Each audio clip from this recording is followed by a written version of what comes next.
Have you ever noticed that the powers that be always want us fighting with each other? Have you ever noticed that? Whether it's election time and all the shenanigans that go on before elections, or whether or not it's the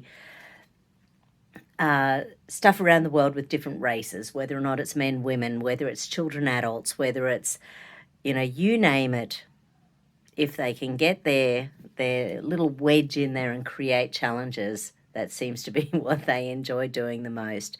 And the media just loves it. Pushes it, pushes it, pushes it. And it does make you wonder, what is the agenda? What is the agenda of keeping people angry at each other? Yes, it sells papers. Yes, it gets people watching the news. Yes, it gets people involved in social media, and yes, it gets people involved in picketing and marches and all of that sort of thing. But when it comes down to it, when it really comes down to it, what are we here on the planet for?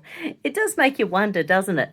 Are we here to be fighting with each other, or are we here to be human beings and to live our lives and love one another and have communities and shared life events? And it just feels like people aren't in the present at the moment. Where are you in the present?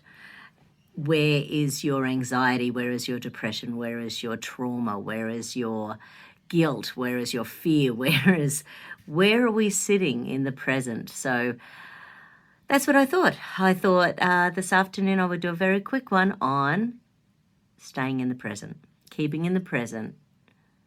I am me and you are me and we are here all together, as they said in the Beatles. Not quite, but it's sort of a bit like that. So that's my intention with this little balance, to ground us, to bring us back to ourselves, to bring us back to our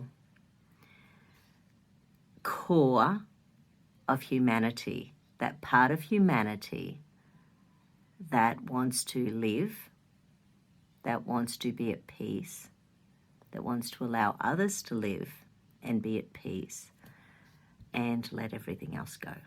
That's my intention. Okay, part 2 coming up.